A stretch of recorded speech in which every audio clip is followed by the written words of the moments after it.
ಇವಾಂಜಲೈಸೇಷನ್ ಒಂದು ಟಾಕ್. ನಾವು ಕೊಡೋದಾದ್ರೂ ಬೇರೆಯವರಿಗೆ ಕೊಡೋದಾದ್ರೂ ನಾನು ಹೇಳೋದು, ನಾವು ಕೊಡೋದಕ್ಕೂ ಯೇಸುಸ್ವಾಮಿ ಕೊಡೋದಕ್ಕೂ ಇರುವ ವ್ಯತ್ಯಾಸವನ್ನು ನಾವು ಇವತ್ತು ನೋಡಬೇಕು. ಆಗ ಮೋಸ್ಟ್ಲಿ ನಮ್ ಕಂಡುಹಿಡಿಯಬಹುದು ಎಲ್ಲಿ ನಾವು ತಪ್ಪಿ ಹೋಗ್ತಾ ಇದ್ದೀವಿ ಎಂಬುದು. ಓಕೆ. KJ ಸರ್, ಇವಾಂಜಲೈಸೇಷನ್ ಒಂದು ಟಾಕ್ ಕೊಡುವಾಗ ಮಾಮೂಲಿ ಆ, ಏನೆಲ್ಲ ಪಾಯಿಂಟ್ಸ್ ಅದ್ರಲ್ಲಿ ಬರುತ್ತೆ? ಸಿಂಪಲ್, ದೇವರ ಪ್ರೀತಿ. ಹ್ಮ್. ದೇವರ ಅಲ್ಲ, ಪ್ರೀತಿ ನಾವು ಇವಾಂಜಲೈಸೇಷನ್ ಸ್ಪೆಸಿಫಿಕ್ ಆಗಿ ಇವಾಂಜಲೈಸೇಷನ್ ಒಂದು ಟಾಪಿಕ್ ಕೊಡೋದಾದ್ರೆ ಏನೆಲ್ಲ ಟಾಪಿಕ್ಸ್, ಏನೆಲ್ಲ ವಚನಗಳು ನಾವು ಯೂಸ್ ಮಾಡ್ತೀವಿ ಮಾಮೂಲಿಯಾಗಿ? ದೇವರ ಪ್ರೀತಿ, ಪಾಪ, ಪಶ್ಚಾತ್ತಾಪ, ಯೇಸು ಆ, ಸ್ವಾಮಿ ಯಾ, ನಮ್ಮ ಅದು ರಕ್ಷಕರು. Life in the spirit seminar ನ ಒಂದೊಂದು ಟಾಪಿಕ್. ಅದೆಲ್ಲ ಹೇಳಿ ಅದರ ಕೊನೆಯಲ್ಲಿ ಇವಾಂಜಲೈಸೇಷನ್ ಇದು ಒಂದು ಟಾಕ್ ಇದೆ. ಹೌದು. ಈ ಟಾಕ್ ಅಲ್ಲಿ ಮೇನ್ ಆಗಿ ನಾವು ಉಪಯೋಗಿಸುವ ವಚನಗಳು ಯಾವುದು? ಮೇ ಬಿ ಅದು ಹೇಗೆ ಆ ಅದು ಪ್ರೋಸೆಸ್? ಮತ್ತಾಯ 28. ದೇವರ 39. ಸಾಮ್ರಾಜ್ಯಕ್ಕಾಗಿ ತವಕ ಪಡಿರಿ, ಅದು ನಾವು ಇದ್ ಮಾಡ್ತೇವೆ. ಯಾ, ಮತ್ತಾಯ 6:33 ಮೊದಲು ದೇವರ ಸಾಮ್ರಾಜ್ಯಕ್ಕಾಗಿ ತವಕ ಪಡಿರಿ, ಅದರ ಜೊತೆಗೆ ಬಾಕಿ ಮತ್ತೆ ಎಲ್ಲವೂ ಸೇರಿಸಲಾಗ್ತದೆ. ಕೊಡೋದು. ಓಕೆ. ಓಕೆ. ಮತ್ತೆ ಬೇರೆ ಪ್ರಶ್ನೆಗಳು? ಮತ್ತೆ ಬೇರೆ ಬೇರೆ ವಚನಗಳಂದ್ರೆ ಮಾರ್ಕ ಮಾರ್ಕ ದೇವರ 16:17 ನೀವು ಅದೇ ದೇವರ ಸೇವೆಗೆ ಹಾವು ಬಂದಾಗ ಹಾವು ನೀವು ಹಾವುಗಳನ್ನು ಚೇಳುಗಳನ್ನು ಕೈಗಳಲ್ಲಿ ತಗೊಳ್ಳುವರು, ನಿಮ್ಗೆ ಯಾವ ಹಾನಿಯೂ ಬರಲ್ಲ. ಈ ತರ ವಚನಗಳನ್ನ ನಾವು ಉಪಯೋಗಿಸ್ತೀವಿ. ಜನರು ಮತ್ತೆ ನಿಮಗೆ ಏ, ದೇವರ ಆ, ಸೇವೆಗೆ ನೀವು ಬಂದಾಗ ಜನರು ನಿಮ್ಮನ್ನು ಧಿಕ್ಕರಿಸುವರು. ಇಲ್ಲ ಅದು ಸಲ್ಲ ಅದು ಅದ್ ಅದು ಮಾಮೂಲಿ ನಾವು ಇವಾಂಜಲೈಸೇಷನ್ ಅಲ್ಲಿ ಹೇಳಲ್ಲ. ಅಲ್ಲಿ ಏನ್ ಹ್ಮ್. ಹೇಳ್ತೀರಾ? ಅದೊಂದು ಸಫರಿಂಗ್ ಹೌದು ಟಾಪಿಕ್ ಬ್ರದರ್, ಅಲ್ಲಿ ನಾವು ಹೇಳ್ತೀವಿ. ಹ್ಮ್. ಯಾವುದು ದೇವರ ಸಾಮ್ರಾಜ್ಯವನ್ನು ಪ್ರಕಟಿಸ್ತದೆ ಆ ತರ, ಅಂದ್ರೆ ನಮ್ಗೇನು ಇದರಿಂದ ಇದೆ ನಾವು ವಿಷಯಗಳನ್ನ ತಿಳಿಸ್ಕೊಂಡು ಅಲ್ಲಿ ಹ್ಮ್. ಬೋಧನೆ ನಿಜ ಹೇಳೋದಾದ್ರೆ, ನೀವು ಯೇಸುವಿನ ಸೇವೆಗಾಗಿ ಬರೋದಾದ್ರೆ ನಿಮ್ಗೆಲ್ರು ಆ ಎಲ್ಲ ಕಾರ್ಯಗಳು, ನಿಮ್ಮೆಲ್ಲ ಕಾರ್ಯಗಳು ಅವ್ರು ನೋಡುತ್ತಾರೆ. ನಿಮ್ಗೆಲ್ಲವೂ ಅವರು ಸರ್ವ್ ಮಾಡುತ್ತಾರೆ. ನಿಮ್ಗೆ ಯಾವ ಕೊರತೆಯೂ ಬರಲ್ಲ ಅಲ್ವಾ? ಮಾಮೂಲಿ ಈ ತರ ಅದಾದ್ಮೇಲೆ ನಾವು ಅನೇಕ ಸಾಕ್ಷಿಗಳು ಹೇಳ್ತೀವಿ.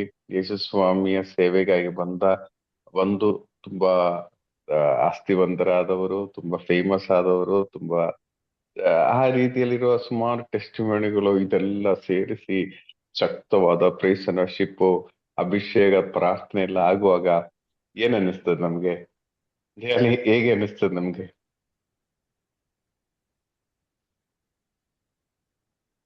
ಅದ್ ನೋಡಿದ್ರೆ ತುಂಬಾ ಅದ್ಭುತ. ಅಂದ್ರೆ ಏನ್ ಗೊತ್ತಾ, ಓ ನಾವು ನಿಜ ದೇವ್ರ ಸಾಮ್ರಾಜ್ಯಕ್ಕಾಗಿ ದುಡಿಬೇಕು ಇದೆ. ಇಲ್ಲಿ ಹ್ಮ್. ಇದು ದೇವ್ರ ಸಾಮ್ರಾಜ್ಯಕ್ಕೆ ಅಂದ್ರೆ ಸೇವೆಗೆ ಬಂದ್ರೆ ನಮಗೆ ಅಲ್ಲಿ ನಷ್ಟ ಹ್ಮ್. ಆಗೋದಿಲ್ಲ, ಎಲ್ಲವೂ ಲಾಭದಾಯಕ. ಆ, ನೀವು ಒಂದು ಲೋಟ ನೀರು ಕೊಟ್ಟರು ನಿಮ್ಗೆ ಅದರ ಪ್ರತಿಫಲವಿದೆ, 100ರಷ್ಟು ನಿಮ್ಗೆ ತುಂಬೆ ವಾಪಸ್ ಅದುಮೆ ತುಂಬಿ ಸಿಗ್ತದೆ. ತುಳುಕಿ ಕೊಡ್ತೀವಿ. ಹ. ಈ ಸ ಈ ಈ ಒಂದು ವಚನಗಳನ್ನೆಲ್ಲ ತುಂಬಿಸಿ ಈ ಒಂದು ಆಗ ನಾನು ಸೇವೆ ಮಾಡಬೇಕು. ಮಚ್ಚಡ ಬ್ರದರ್? ಬ್ರದರ್, ಇವಾಂಜಲೈಸೇಷನ್ ಅನ್ಯ ಜನರಿಗೆ, ನಮ್ಮ ಹ್ಮ್. ಕಥಲಿಕ್ಕಿನವರಿಗೆ, ಕ್ರಿಶ್ಚಿಯನ್ರವರಿಗೆ ಇವಾಂಜಲೇಷನ್ ಅಲ್ಲ, ರೀ ಇವಾಂಜಲೇಷನ್, ತುಕ್ಕು ಹಿಡಿದದ್ದನ್ನು ತೆಗೆಯಲಿಕ್ಕೆ. ಹ್ಮ್. ಹ್ಮ್. ಅನ್ಯ ಜನರಿಗೆ ಇವಾಂಜಲೈಸೇಷನ್, ಕ್ರಿಶ್ಚಿಯನರಿಗೆ ಹ್ಮ್. ರೀ ಇವಾಂಜಲೈಸೇಷನ್, ಎಲ್ಲ ತುಕ್ಕು ಹಿಡಿದಿದ್ದುಂಟಲ್ಲ, ಅದನ್ನು ಹೌದು. ತೆಗಿಲಿಕ್ಕೆ. ಯಾ. ಸೊ ಪ್ರಿಯರೇ, ಇಲ್ಲಿ ಏನಾಗುತ್ತೆ ಅಂದ್ರೆ ಒಟ್ಟಿನಲ್ಲಿ ನಮ್ಗೆ ಒಂದು ಸ್ಫೂರ್ತಿಯನ್ನು ಕೊಡುತ್ತಾ, ಒಂದು ಇನ್ಸ್ಪೈರ್ ಮಾಡುವ ಹಾಗೆ, ನೀವು ಯೇಸುವಿಗಾಗಿ ಸೇವೆ ಮಾಡಿದ್ರೆ ನಿಮ್ಗೆ ಲಾಭನೇ ಬರೋದು, ನಿಮ್ಗೆ ಎಂದಿಗೂ ನಷ್ಟ ಬರಲ್ಲ. ಈ ರೀತಿಯಲ್ಲಿ ತುಂಬಾ ಹೈಲೈಟ್ ಆಗಿ ಪ್ರಾಜೆಕ್ಟ್ ಮಾಡಿ ನಮ್ಮ ಮನಸ್ಸಿಗೆ ತುರ್ಕಿಸಿ, ಇದೇನೆ ಬೇರೆ ಎಲ್ಲ ಬಿಸ್ನೆಸ್ಗಿಂತ ಇದೇ ಪ್ರಾಫಿಟ್ ಆಗಿರುವುದು, ಸುಮಾರು ಸಾಕ್ಷ್ಯಗಳನ್ನು ಕೊಟ್ಟು ನೋಡಿ, ಎಲ್ಲವನ್ನು ಬಿಟ್ಟು ಯೇಸುವಿನ ಸೇವೆಗಾಗಿ ಹೋಗಿ ಅವನ್ ಇಂಗ್ಲೆಂಡ್ ಅಲ್ಲಿ ಇದ್ದಾರೆ, ಈಗ ಆಸ್ಟ್ರೇಲಿಯಾದಲ್ಲಿದ್ದಾರೆ, ಈಗ ಕ್ಯಾನಡಾದಲ್ಲಿದ್ದಾರೆ. ಯೇಸುಗಾಗಿ ಸೇವೆ ಮಾಡುವಾಗ ಅವರ ಕುಟುಂಬ ಇಷ್ಟು ಅನುಗ್ರಹವಾಗಿದೆ. ಈ ರೀತಿ ನಾವು ತುಂಬಾ ಹೈಲೈಟ್ ಮಾಡಿ ತುಂಬಾ ಪಾಸಿಟಿವ್ ಆಗಿ ಹೇಳುವಾಗ ಆಲಿಸುವವರಿಗೆ ಅವ್ರು ಏನ್ ಯೋಚನೆ ಮಾಡ್ತಾರೆ? ಕಡ್ಸ ಅವರು ಅನ್ಕೋತಾರೆ ನಾವು ಸ್ವಲ್ಪ ಇದನ್ನ ಮಾಡಿದ್ರೆ ದೇವ್ರ ಸೇವೆ ಮಾಡಿದ್ರೆ ದೇವ್ರು ನಮ್ನೆಲ್ಲಾ ಪ್ರಾಬ್ಲಮ್ ಸಾಲ್ವ್ ಮಾಡ್ಕೊಡ್ತಾರೆ ಅನ್ಕೊಂಡು. ಆ ಈಗ ನಿಮ್ಗೆ ಈ ಸಮಸ್ಯೆ ಇದೆಯಾ, ಬೆಸ್ಟ್ ನೀವು ಯೇಸುವಿಗಾಗಿ ಸೇವೆ ಮಾಡಿ. ಆಗ ಯಾರಾದ್ರೂ ರೋಗಾವಸ್ಥೆ ಇದೆಯಾ, ನೀವು ಯೇಸುವಿಗಾಗಿ ಸೇವೆ ಮಾಡಿ. ಆಗ ಬೇರೆಯವ್ರಿಗೆ ರೋಗಗಳೆಲ್ಲ ಸೌಖ್ಯ ಪಡಿಸೋ ದೇವ್ರು ನಮ್ ದೇವ್ರು, ನಮ್ಮ ಮಕ್ಕಳನ್ನು ಅಥವಾ ನಮ್ಮ ಕುಟುಂಬದಲ್ಲಿರೋ ಸೌಖ್ಯ ಪಡಿಸಲ್ವಾ? ಸೊ ಒಟ್ನಲ್ಲಿ ದೇವರ ಸೇವೆಗಾಗಿ ನೀವು ಇಳಿದರೆ ನಿಮ್ಗೆ ಎಷ್ಟು ಪ್ರಾಫಿಟ್ ಇದೆ, ಎಷ್ಟು ಲಾಭ ಇದೆ, ಬಾಕಿ ಎಲ್ಲಾ ಸೇವೆಗಳಿಗಿಂತ, ಬಾಕಿ ಎಲ್ಲಾ ಕಾರ್ಯಗಳಿಗಿಂತ ಇದೇನೆ ಮೋರ್ ಪ್ರಾಫಿಟಬಲ್ ಎಂಬ ರೀತಿಯಲ್ಲಿ ನಮ್ಗೆ ಆ ಒಂದು ಪ್ರೇರಣೆಯನ್ನು ತುಂಬಿಸಿ ಇಡುವಾಗ, ನೀವು ಯಾರೆಲ್ಲ ಯೇಸುವಿನ ಸೇವೆಗಾಗಿ ಹೋಗ್ತೀರಾ ಎಂದೇಳಿ ಕೈ ಎತ್ತಿ ಅಂತ ಹೇಳುವಾಗ ನ್ಯಾಚುರಲ್ ಆಗಿ ಏನ್ ಮಾಡ್ತಾರೆ, ಕೈ ಎತ್ತಾರೆ ಅಲ್ವಾ? ಸೊ ಇದೊಂದು ನ್ಯಾಚುರಲ್ ಒಂದು ಪ್ರೋಸೆಸ್, ಸಾಧಾರಣವಾಗಿ ನಡೆಯುವ ಒಂದು ಕಾರ್ಯ. ಆದ್ರೆ ಯೇಸು ಸ್ವಾಮಿಯ ಒಂದು ಇವಾಂಜಲೈಸೇಷನ್ ಟಾಕ್ ಹೇಗೆ ಅಂದ್ರೆ, ನೋಡಿ 9ನೇ ಅಧ್ಯಾಯ ಪೂರ್ತಿ ಯೇಸು ಸ್ವಾಮಿ ಶಿಷ್ಯರನ್ನು ಈಗ ಕಳುಹಿಸ್ತಾ ಇದ್ದಾರೆ. ಕಳುಹಿಸಿದ ನಂತರ ಅಧಿಕಾರವನ್ನು ಕೊಟ್ಟು ಕಳಿಸ್ತಾ ಇದ್ದಾರೆ. Okay, that's okay. ನಮಗೂ ಈ ಅಧಿಕಾರವನ್ನು ದೀಕ್ಷಾ ಸ್ನಾನದ ಮುಖಾಂತರ ಕೊಟ್ಟಿದ್ದಾರೆ. ಪ್ರಿಯರೇ, ಇಲ್ಲಿ 21ನೇ ವಾಕ್ಯದ ಹೆಡ್ಡಿಂಗ್ ಏನು? 9ನೇ ಅಧ್ಯಾಯ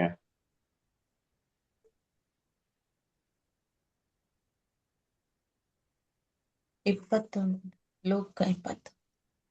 9:21. ಈ ವಿಷಯವನ್ನು ಯಾರಿಗೂ ತಿಳಿಸಬಾರದೆಂದು ಯೇಸು ಶಿಷ್ಯರನ್ನು ಆಜ್ಞಾಪೂರ್ವಕವಾಗಿ ಅದರ ಎಚ್ಚರಿಸಿದರು. ಹೆಡ್ಡಿಂಗ್ ಅದರ ಹೆಡ್ಡಿಂಗ್ ಏನಾದ್ರು ಇದೆಯಾ ಸರ್ ಚಿಕ್ಕದಾಗಿ? ಇಲ್ಲ. ಪೇತ್ರನ ವಿಶ್ವಾಸ ಪ್ರಕಟಣೆ ಮತ್ತು ಯೇಸುವಿನ ಮರಣದ ಸೂಚನೆ. ಆ ಇಲ್ಲಿ ಬರುವುದು ಏನು, ಶಿಷ್ಯರನ್ನು ಕಳಿಸ್ತಾ ಇದ್ದಾರೆ. ಕಳಿಸಿದ ನಂತರ ಯೇಸ್ವಾಮಿ ಹೇಳೋದೇನು? ಯೇಸುವಿನ ಮರಣದ ಬಗ್ಗೆ ಹೇಳ್ತಾ ಇದ್ದಾರೆ. ಅದು ಯೇಸುವಿನ 18 ಮರಣದ ಬಗ್ಗೆ ಹೇಳ್ತಾ ಇದ್ದಾರೆ. ಆಯ್ತಾ? ಸೊ ಇದ್ರಲ್ಲಿ ಅಂದ್ರೆ 18ರಿಂದ ಸ್ಟಾರ್ಟ್ ಆಗಿ ಅವ್ರು ಹೇಳುವ ವಿಷಯಗಳೆಲ್ಲ ಸ್ಟಾರ್ಟ್ ಆಗಿ ಹೇಳುವ ವಿಷಯಗಳೇನು 22ನೇ ವಾಕ್ಯದಲ್ಲಿ? ಇದಲ್ಲದೆ ನರಪುತ್ರನು ಕಠಿಣವಾದ ಯಾತನೆಯನ್ನು ಅನುಭವಿಸಬೇಕಾಗಿದೆ. ಸಭಾಪ್ರಮುಖರಿಂದಲೂ ಮುಖ್ಯ ಯಾಜಕರಿಂದಲೂ ಧರ್ಮಶಾಸ್ತ್ರಿಗಳಿಂದಲೂ ಆತನು ತಿರಸ್ಕೃತನಾಗಿ ಕೊಲ್ಲಲ್ಪಡುವನು. ಆದರೆ ಓಕೆ, ನಾವು ಒಂದು ಇವಾಂಜಲೈಸೇಷನ್ ಕೊಡುವ ಶಿಷ್ಯರನ್ನ ಎಲ್ಲ ಕಳಿಸಿ ಶಿಷ್ಯರಾಗೆ ಒಂದು ಅಭಿಷೇಕ ಪ್ರಾರ್ಥನೆಗೆ ಸಿದ್ಧಪಡಿಸುವಾಗ ಈ ಒಂದು ಪಾಯಿಂಟ್ ಅನೇಕ ಕಡೆ ನಾವೆಲ್ಲೂ ಕೇಳ್ತಾ ಇಲ್ಲ. ಬೇರೆ ಯಾವ್ದಾದ್ರು ಒಂದು ಟಾಪಿಕ್ ಅಲ್ಲಿ ಕೇಳ್ಬೋದೇನೋ, ಇದು ಜಾಸ್ತಿ ನಾವು ಕೇಳ್ತಾ ಇಲ್ಲ. ಯೇಸ್ವಾಮಿ ಶಿಷ್ಯರನ್ನೆಲ್ಲ ಕಳಿಸಕ್ಕೆ ರೆಡಿ ಆಗ್ತಾ ಇದ್ದಾರೆ. ಅಲ್ಲಿ ಅವ್ರು ಹೇಳ್ತಾ ಇದ್ರೆ ಈ ಯೇಸು ತನ್ನ ಮರಣ ಪುನರುತ್ಥಾನದ ಬಗ್ಗೆ ಹೇಳ್ತಾ ಇದ್ದಾರೆ. ಇನ್ನು ಈಗ ರೂಪಾಂತರಗೊಂಡಾಗ ಅದರ ಮೇನ್ ಚರ್ಚಾ ವಿಷಯ ಏನು? ಈ ಮೇನ್ ಚರ್ಚಾ ವಿಷಯ ಏನು ರೂಪಾಂತರಗೊಂಡಾಗ? ಅಲ್ಲೂ ಮರಣ ಪುನರುತ್ಥಾನದ ಬಗ್ಗೆನೇ ಡಿಸ್ಕಷನ್ ನಡಿ. ಏಲಿಯ, ಮೋಶೆ ಇವರೆಲ್ಲ ಬಂದಾಗ 31ನೇ ವಾಕ್ಯ ಓದಿ.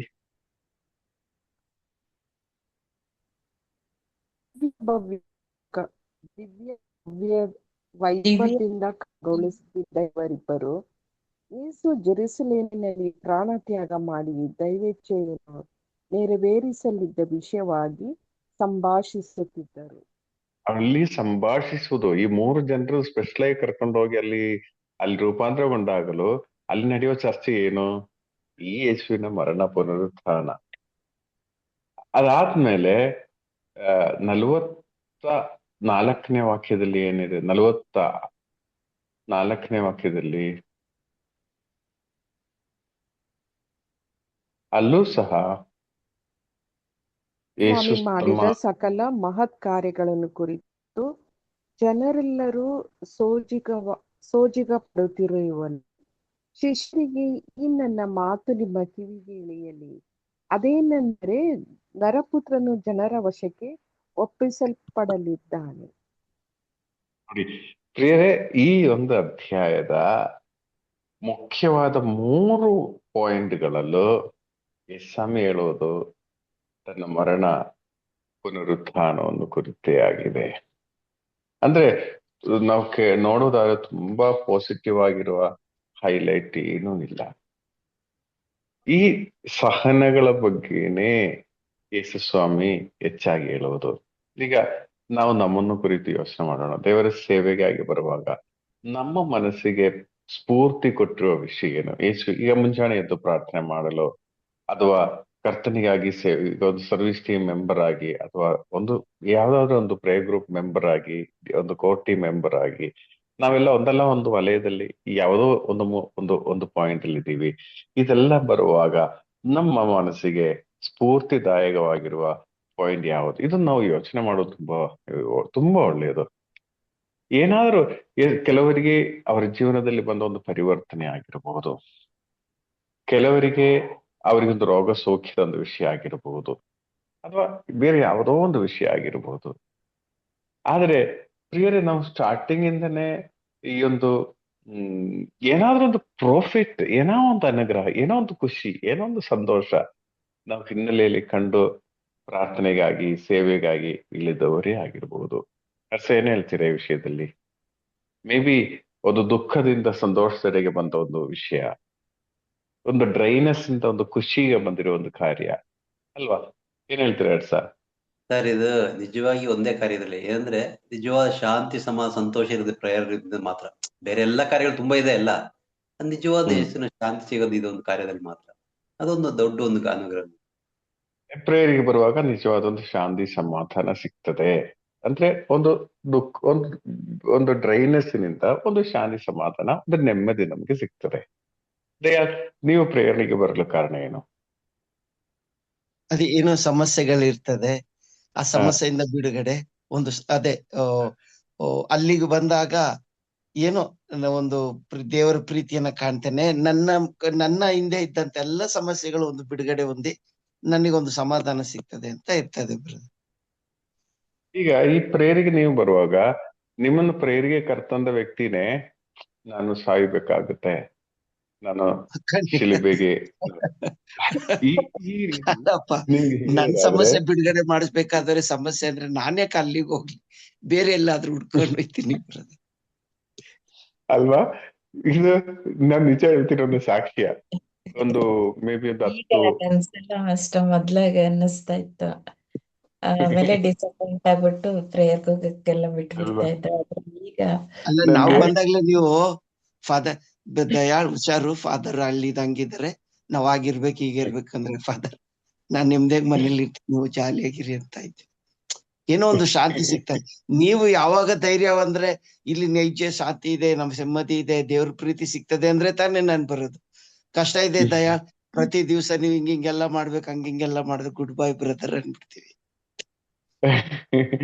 ಈಗ ಒಂದು ಸಾಕ್ಷಿ ಹೇಳೋದಾದ್ರೆ, ನಮ್ಗೆ ಮೈಸೂರಲ್ಲಿ ಒಂದು 15 ವರ್ಷಗಳ ಹಿಂದೆ, 15-20 ವರ್ಷ ಆಯ್ತು, ನೈಟ್ ವಿಜಿಲ್ ಫಿಲಾಮಿನಸ್ ಕೆಥಿಡ್ರಲ್ ನಾವು ಮಾಡ್ತಾ ಇತ್ತು.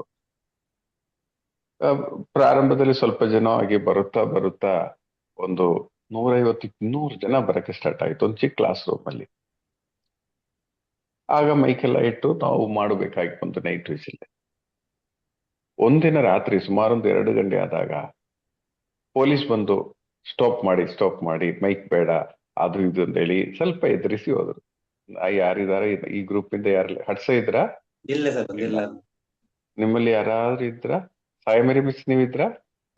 ನಾನಿದ್ದೆ ಸರ್. ಕೆಜೆ ಸರ್ ಇದ್ರು.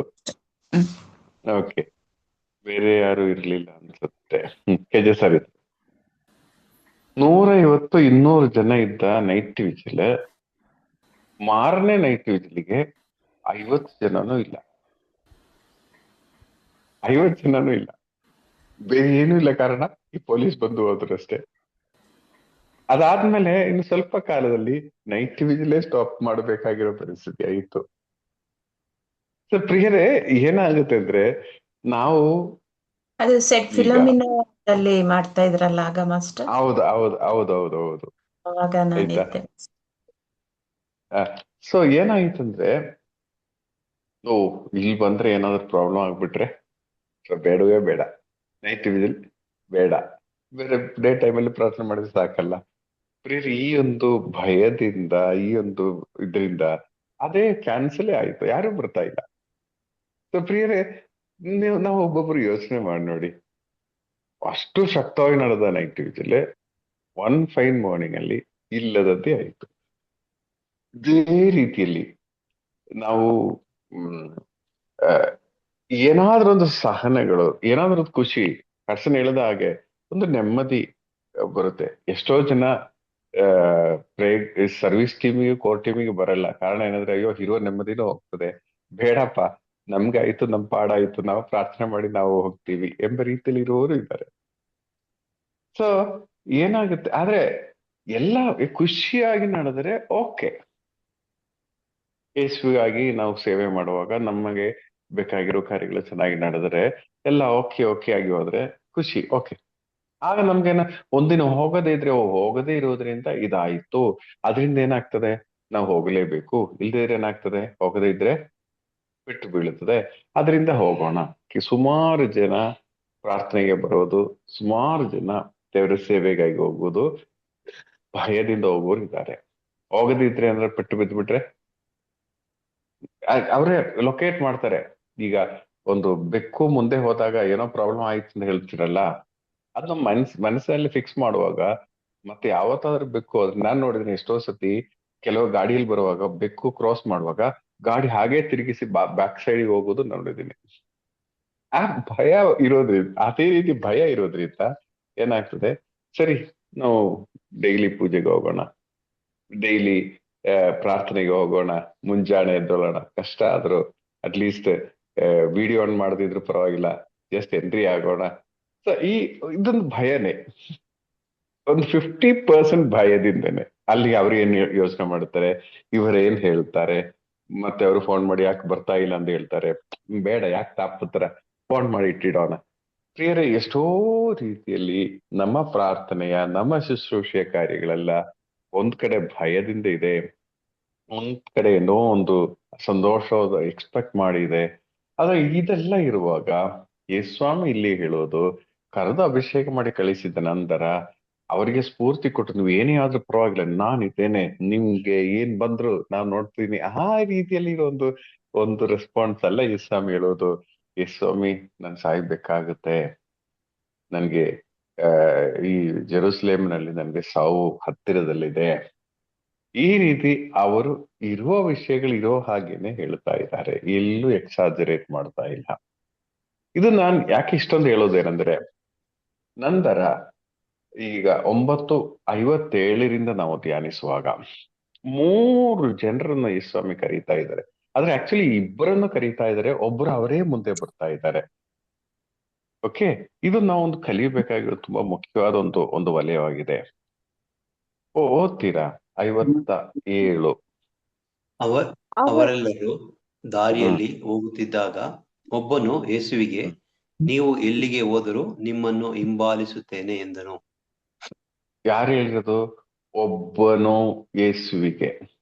ನೋಡಿ, ಯೇಸ್ವಾಮಿ ಅವರನ್ನು ಈ ತರ ಮ್ಯಾಜಿಕ್ ತೋರಿಸಿ, ಖುಷಿ ತೋರಿಸಿ, ಶಾಂತಿ ಸಮಾಧಾನ ತೋರಿಸಿ ಏನ್ ಕರೀಲಿಲ್ಲ. ಆದ್ರೆ ಯೇಸ್ವಾಮಿ ಶಿಷ್ಯರಿಗೆ ಡೈರೆಕ್ಟ್ ಆಗಿ ಏನ್ ನಡೀತದೆ ಇದೇ ವಿಷಯಗಳು ಹೇಳುವಾಗ ಹೇಗೋ ಅವನಿಗೆ ಒಂದು ಪ್ರೇರಣೆ ಉಂಟಾಗಿತ್ತು, ನಾನು ಯೇಸ್ವಾಮಿಯನ್ನು ಹಿಂಬಾಲಿಸಬೇಕು ಅಂತ ಹೇಳಿ. ನಾವು ಯೋಚನೆ ಮಾಡೋಣ. ದಯಾಲ್, ನಿಮ್ಗೆ ಈಗ ನೀವು ಮೌಂಟ್ ಕಾರ್ಮೆಲ್ ಪ್ರೇಯರ್ ಗ್ರೂಪಿನ ಭಾಗವಾಗಿದ್ದೀರಾ ಅಲ್ವಾ? ಹೌದಾ? ಹೌದು ಬ್ರದರ್. ಹೌದೌದು. ಈಗ ನಿಮ್ಗೆ ಯಾರೋ ಒಬ್ರು ಬಂದು ಹೇಳ್ತಾ ಇದೆ ಅಂತ ಇಟ್ಕೊಳ್ಳೋಣ, ಬ್ರದರ್ ನಾನು ಪ್ರೇಯರ್ ಮೀಟಿಂಗ್ ಬರ್ಬೇಕಂತ ಆಸೆ ಇದೆ, ನೀವೇನ್ ಹೇಳ್ತೀರಾ ಅವ್ರಿಗೆ? ತುಂಬಾ ಒಳ್ಳೇದು, ಬನ್ನಿ ಬನ್ನಿ ಅಂತೀವಿ. ತುಂಬಾ ಖುಷಿಯಲ್ಲಿ ನೀವು ವೆಲ್ಕಮ್ ಮಾಡ್ತೀರಾ ಅಲ್ವಾ? ಹೌದು ಬ್ರದರ್. ಅಥವಾ ಫಸ್ಟ್ ಬರುವವರಿಗೆ ನೀವ್ ಹೇಳ್ತೀರಾ, ನೀವ್ ಬಂದ್ರೆ ನಿಮ್ ತಲೆಗೆಲ್ಲ ಆಗ್ಬಿಡ್ತದೆ, ಕಷ್ಟ ಆಗ್ತದೆ, ನೀವು ಅದಾಗ್ತದೆ ಇದಾಗ್ತದೆ, ಆ ರೀತಿ ಹೇಳ್ತೀರಾ? ಇಲ್ಲ ಮಾತ್ರ ಅದು ನಮ್ಗೊಂದು ಸಪೋರ್ಟ್, ಬನ್ನಿ ಬನ್ನಿ ತುಂಬಾ ಒಳ್ಳೇದು ಹಾಗೆ ಹೀಗೆ ಅಂತ ಕರ್ಕೊಂಡು. ಓಕೆ, ಇಲ್ಲಿ ಅದೇ ರೀತಿ ಒಂದು ವ್ಯಕ್ತಿ ಯೇಸುವಿನ ಬಳಿಗೆ ಹೋಗಿ ಹೇಳ್ತಾ ಇದ್ದಾರೆ, ಸ್ವಾಮಿ ನಾನು ನಿಮ್ಮನ್ನು ಹಿಂಬಾಲಿಸ್ತೀನಿ. ಆಗ ಯೇಸ್ವಾಮಿ ಏನ್ ಹೇಳಬೇಕಿತ್ತು? ಬಾ ಸಂತೋಷ, ನಮಗ್ ಸ್ಟ್ರೆಂತ್, ನಾನ್ ಬಂದಿರೋದು ಅದಕ್ ತಾನೆ, ಸ್ಟ್ರೆಂತ್ ಜಾಸ್ತಿ, ಬನ್ನಿ ಹೋಗೋಣ ಅಂತ ಕರಿಬೇಕು ಅಲ್ವಾ? ಯೇಸ್ವಾಮಿ ಏನ್ ಹೇಳ್ತಾ ಇದ್ದಾರೆ ಇಲ್ಲಿ? ಏನಾದ್ರೂ ಹೇಳಿ ಬ್ರದರ್, ಇದೊಂದ್ ಹೇಳ್ಬಾರ್ದಿತ್ತು, ನರಪುತ್ರನಿಗೆ ಅಲ್ವಾ ತಲೆ ಇಡುವುದಕ್ಕೂ ಸ್ಥಳವಿಲ್ಲ ಅಂತ. ಅಲ್ವಾ? ಹಾಗಾದ್ರೆ ನೀವು ಯೋಚನೆ ಮಾಡಿ, ಈವನ್ ಯೇಸುವನ್ನು ಹಿಂಬಾಲಿಸಲು ಬರುವಾಗ ಇವನ ಮೈಂಡ್ ಸೆಟ್ ಅಲ್ಲಿ ಏನೆಲ್ಲ ಇದ್ದಿರಬೇಕು? ಅದೇ ಈಗ ನೀವ್ ಹೇಳಿದ್ರಲ್ಲ, ಫಸ್ಟ್ ನನ್ ಕೇಳಿದ್ರಲ್ಲ ಬ್ರದರ್, ಆ, ದಯಾಳ್ ಆ, ನೀವು ಸಭೆಯಲ್ಲಿ ಇದ್ರಲ್ಲ, ಅವನೇನಾದ್ರು ಅಡ್ಮಿಷನ್, ಮಗು ಫ್ರೀ ಅಡ್ಮಿಷನ್ ಸಿಗುತ್ತೆ ಅಂತ ಬರ್ತೀನಿ ಅಂದ್ರೆ ಅದೇ ಆತರ ಫ್ರೀ ಈ ನನ್ ಪ್ರಕಾರ ಇವನಿಗೆ ಯಾರು ಹೇಳ್ಬಿಟ್ಟಿದ್ದಾರೆ, ನಿಮ್ಗೆ ಮನೇನೇ ಇಲ್ಲಲ್ಲ, ನೀವು ಅಲ್ಲೋಗು. ಬೇಕಾದ್ರೆ ಯೇಸುವನ್ನು ಹಿಂಬಾಲಿಸಿ. ಯೇಸುವಿನ ಶಿಷ್ಯರೆಲ್ಲ ಮನೆ ಇದೆ. ಮಂಡ್ಯದಲ್ಲಿ ಯಾರಿಗೂ ಮನೆ ಇರ್ಲಿಲ್ಲ. ಪ್ರಾರ್ಥನೆಗೆ ಬಂದ ನಂತರ ಎಲ್ರಿಗೂ ಮನೆ ಆಯ್ತು. ಮನೆ ಆಗಿ ನಂತರ ಎಲ್ರು ಮನೆಯಲ್ಲೇ ಇದ್ದಾರೆ. ಯಾರು ಹೊರಗಡೆ ಪ್ರಾರ್ಥನೆ ಸೇವೆಗೆ ಬರ್ತಾ ಇರ್ಲಿಲ್ಲ. ಇದೇ ರೀತಿಯಲ್ಲಿ ಇದೇ ರೀತಿಯಲ್ಲಿ ಯೇಸುಸ್ವಾಮಿ ಅಂದ್ರೆ, ಓ, ಅವ್ರಿಗೆ ಪ್ರಾರ್ಥನೆಗೆ ಹೋಗಿ ಅವರಿಗೆ ಮನೆ ಸಿಕ್ತು, ಹಾಗಾದ್ರೆ ನಾವು ಪ್ರಾರ್ಥನೆಗೆ ಹೋಗೋಣ, ನಮಗೊಂದು ಮನೆ ಸಿಕ್ಲಿ. ಮೇ ಬಿ ಆ ಒಂದು ಮೈಂಡ್ ಸೆಟ್ ಬಂದ್ರೋ ಇಲ್ಲೋ ಗೊತ್ತಿಲ್ಲ. ಯಾಕಂದ್ರೆ ಯೇಸ್ವಾಮಿ ಹೇಳುವ ಉತ್ತರ ಕೊಡುವ ನೋಡುವಾಗ ಏನ್ ಹೇಳ್ತಾ ಇದ್ದಾರೆ? ಯೇಸು ಅವನಿಗೆ, ನರಿಗಳಿಗೆ ಗುಹೆಗಳುಂಟು, ಆಕಾಶದ ಪಕ್ಷಿಗಳಿಗೆ ಗೂಡುಗಳುಂಟು, ಆದರೆ ನರಪುತ್ರನಿಗೆ ತಲೆ ಇಡುವುದಕ್ಕೂ ಸ್ಥಳವಿಲ್ಲ ಎಂದರು. ನೋಡಿ, ಇವನ ಮೈಂಡ್ ಸೆಟ್ ಅಲ್ಲಿ ಏನಿದೆ ಅದಲ್ಲೇ ಕಟ್ ಆಫ್ ಮಾಡ್ತಾ ಇದ್ದಾರೆ. ಆದ್ರೆ ನಾವುಗಳಾದ್ರೆ, ಒಂದು ವೇಳೆ ನಮ್ಗೆ ಅರ್ಥ ಆಗದೆ ಇಟ್ಕೊಳ್ಳೋಣ, ಇವನ ಮೈಂಡ್ ಸೆಟ್ ಅಲ್ಲಿ ಒಂದು ಮನೆಗಾಗಿ ಪ್ರಾರ್ಥಿಸಲು ಬರ್ತಾ ಇದ್ದಾರೆ. ಹಾಗಾದ್ರೆ ಫಸ್ಟ್ ಅದು ತಿಳಿದು ಬಿಟ್ರೆ ನಾವ್ ಹೇಳ್ತೀವಿ, ಇಂಥ ವ್ಯಕ್ತಿಗಳಿಗೆ ಏನು ಇರಲಿಲ್ಲ, ಒಂದು ಚೂರು ಜಾಗನೂ ಇರಲಿಲ್ಲ, ಆದ್ರೆ ಪ್ರಾರ್ಥನೆಗೆ ಬಂದ ನಂತರ ಅವ್ರಿಗಿಷ್ಟು ಜಾಗ ಸಿಕ್ತು, ದೇವರೆಲ್ಲ ಪ್ರೊವೈಡ್ ಮಾಡೋರು, ಬನ್ನಿ ಸಹೋದರನೇ ಬನ್ನಿ ಎಂಬ ರೀತಿಯಲ್ಲಿ ನಾವು ಹೇಳುವಾಗ ಯೇಸ್ವಾಮಿ ಹೇಳ್ತಾ ಇದ್ದಾರೆ, ನಿಮ್ಗೆ ಏನು ಸಿಕ್ಕಲ್ಲ, ತಲೆ ಇಡಲು ನಿಮ್ಗೆ ಏನು ಮನುಷ್ಯನಿಗೆ ಏನು ಸಿಕ್ಕಲ್ಲ ಎಂಬ ರೀತಿಯಲ್ಲಿ ಹೇಳುವಾಗ, ಪ್ರಿಯರೇ, ಅವನ್ ಬರ್ತಾನ? ನೀವೇ ಯೋಚನೆ ಮಾಡಿ. ಶಶಿಕಲಾ ಸಿಸ್ಟರ್,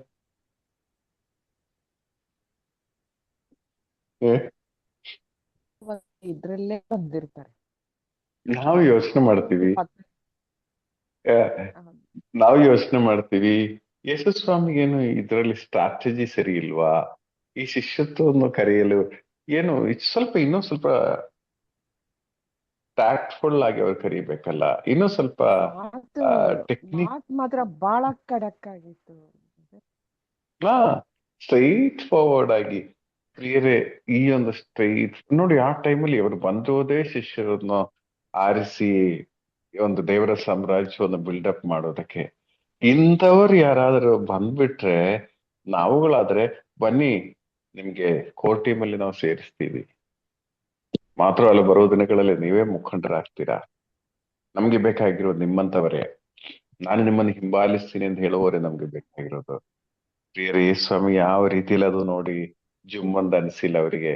ಅವ್ರು ಸ್ಟ್ರೈಟ್ ಆಗಿ ಹೇಳ್ತಾ ಇದ್ರೆ, ಇದು ನಿಮ್ಗೆ ಏನೋ ನಾಟ್ ಬೆಡ್ ಆಫ್ ರೋಸಸ್, ಅಂದ್ರೆ ಇದು ನಿಮ್ಗೆ ತುಂಬಾ ಖುಷಿ ಕೊಡುವ ಕಾರ್ಯ ಅಲ್ಲ, ನೀವು ಕಷ್ಟಪಡಬೇಕಾಗುತ್ತೆ ಎಂಬ ರೀತಿಯಲ್ಲಿ. ನನ್ನ ಪ್ರಕಾರ ಈ ರೀತಿಯ ರೆಸ್ಪಾನ್ಸ್ ಈ ಯಾವ ಒಂದು ಒಂದು ಮುಖಂಡರು ಕೇಳಲ್ಲ.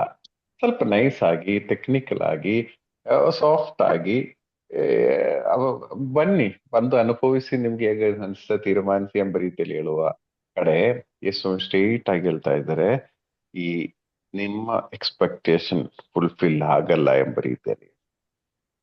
ಓಕೆ, ಇನ್ನೊಬ್ಬ ವ್ಯಕ್ತಿ ಬರ್ತಾ ಇದ್ದಾರೆ 59ನೇ ವಾಕ್ಯದಲ್ಲಿ.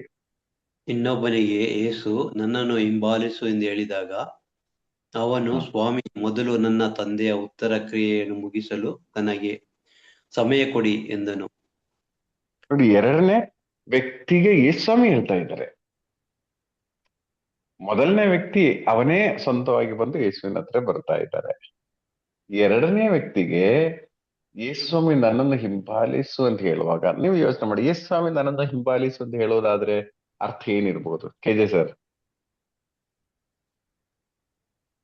ಸೊ ಆ ವ್ಯಕ್ತಿಗೆ ಎಲ್ಲ ಅರ್ಹತೆಗಳಿದೆ, ಆ ಶಿಷ್ಯ ವ್ಯಕ್ತಿಗೆ ಎಲ್ಲ ಅರ್ಹತೆಗಳಿದೆ, ಕರೆ ಇದೆ. ಎಸ್, ಮತ್ತೆ ಸೊ ಅದಕ್ಕೆ ಅವನು ಕರಿತಾ ಇದ್ದಾರೆ. ಆ ವ್ಯಕ್ತಿಗೆ ದೇವರ ಕರೆ ಇದೆ. ಆ ವ್ಯಕ್ತಿಗೆ ದೇವರನ್ನ ಆ ಕರೆಗೆ ಬೇಕಾಗಿರುವ ಎಲ್ಲಾ ಗುಣಗಳು ಇದೆ. ಈ ವ್ಯಕ್ತಿ ಅಭಿಷೇಕ ದೇವರ ಸೇವೆಯನ್ನೇ. ಆ ವ್ಯಕ್ತಿಯನ್ನು ನೋಡಿ ಯೇಸ್ವಾಮಿ ನನ್ನನ್ನು ಹಿಂಬಾಲಿಸು ಅಂತ ಕರೀತಾ ಇದ್ದಾರೆ. ಸೊ ಯೇಸ್ವಾಮಿ ನನ್ನನ್ನು ಹಿಂಬಾಲಿಸು ಅಂತ ಕರೆಯುವಾಗ ಅವನ ರೆಸ್ಪಾನ್ಸ್ ಏನಿದೆ? ತಂದೆ ಉತ್ತರ ಕ್ರಿಯೆ ಮಾಡಿ ಮುಗಿಸಿ ಬರ್ತೀನಿ ಅಂತ. ತಂದೆ ಉತ್ತರ ಕ್ರಿಯೆ ಮಾಡಿ ಮುಗಿಸಿ ಬರ್ತೀನಿ ಅಂತ ಹೇಳುವಾಗ ನಿಮ್ಗೆ ಹೇಗೆ ಏನ್ ಅರ್ಥ ಆಗಿದೆ? ಶಶಿಕಲಾ ಶಶಿ, ನಿಮ್ಗೆ ಏನ್ ಅರ್ಥ ಆಗಿದೆ? ಅಂದ್ರೆ ಕೆಲವು ಹಿಂಗೆ ರೆಸ್ಪಾನ್ಸಿಬಿಲಿಟೀಸ್ ಇರುತ್ತೆ, ಅದನ್ನೆಲ್ಲ ಮುಗಿಸಿ ಆಮೇಲೆ ನಿಮ್ ದೇವ್ರ ಸೌಂಡ್ ಕಡೆ ತುಂಬಾ ಕಡಿಮೆ ಇದೆ.